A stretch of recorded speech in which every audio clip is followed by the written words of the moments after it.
Assalamualaikum warahmatullahi wabarakatuh.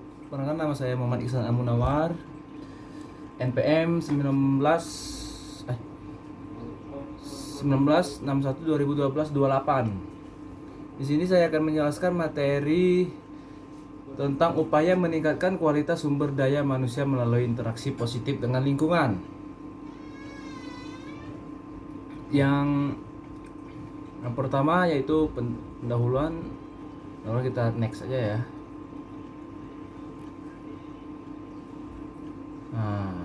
Pendahuluan. Penduduk sebagai sumber daya manusia diharapkan dapat merupakan modal dasar bagi pembangunan. Pada kenyataannya ternyata masih menghadapi berbagai masalah, baik ditinjau dari sudut pola penyebaran, mobilitas, laju pertambahan jumlah dan kualitasnya. Ditinjau dari kualitasnya, baik fisik maupun non-fisik, keduanya relatif rendah. Kualitas fisik yang dilihat dari sudut tinggi badan dan besar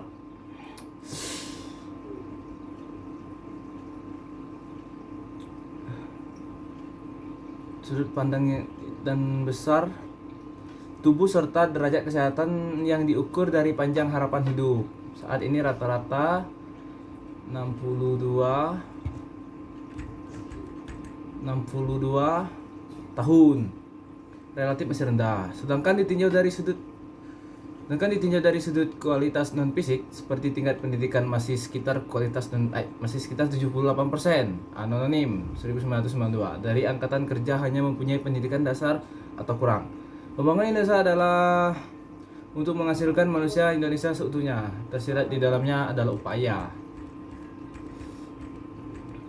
Dan yang B, manusia sebagai komponen lingkungan. Apabila diperbandingkan keragaman dan jumlah antara spesies manusia di suatu pihak dengan tumbuhan dan hewan di pihak lain, maka segera tampak betapa kecil dan sedikitnya spesies manusia di bumi ini. Namun demikian, apabila perbandingan didasarkan atas potensinya dalam mengubah lingkungan bumi, maka jelas manusia memiliki potensi jauh lebih besar. Melalui kemampuannya, manusia dapat mengubah, atau bahkan menghancurkan semua kehidupan di bumi. Berdasarkan potensinya dalam mengubah lingkungan, seolah-olah manusia merupakan spesies paling dominan dan berkuasa. Padahal kenyataannya secara biologis tidaklah demikian. Kita tidak bisa membayangkan bagaimana jadinya apabila tidak ada tumbuhan. Demikian pula seandainya jika tidak ada hewan-hewan, baik hewan renit maupun besar. Sebaliknya, tumbuhan dan hewan-hewan tersebut akan tetap dapat hidup lestari seandainya pun tidak ada manusia.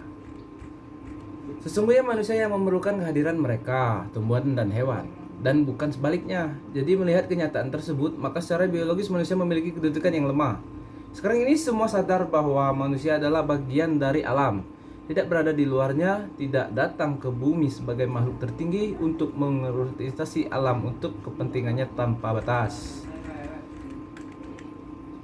Manusia diciptakan oleh Allah di dunia ini untuk berperan sebagai khalifah, pemimpin di dunia. Sebagai khalifah, manusia adalah makhluk yang membangun, yaitu mengubah dirinya dan lingkungannya untuk bertahan hidup dan meningkatkan taraf hidupnya pada berbagai peringkat hidup. Bertahan hidup berarti pelestarian kelompok dan akhirnya pelestarian spesies individu. Dalam sejarah bukan hal yang jarang diberitakan adanya satu kelompok manusia punah. Dalam pelestarian terlibat fenomena pertambahan jumlah dan mutu, sehingga lebih mudah bersaing dan bekerja sama. Makin sedikit jumlah, demikian pula makin rendah mutu kelompok manusia, semakin mudah terancam kepunahannya. Jumlah penduduk yang besar disertai dengan laju pertambahan tinggi akan menyebabkan tekanan ekosistem sesama semakin bertambah. Apabila tekanan jumlah penduduk beserta semua aktivitasnya sudah melampaui nilai ambang batas daya dukungan ekosistem.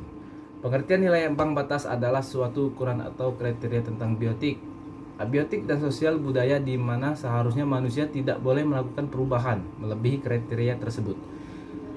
Oke, sekian materi yang dapat saya sampaikan.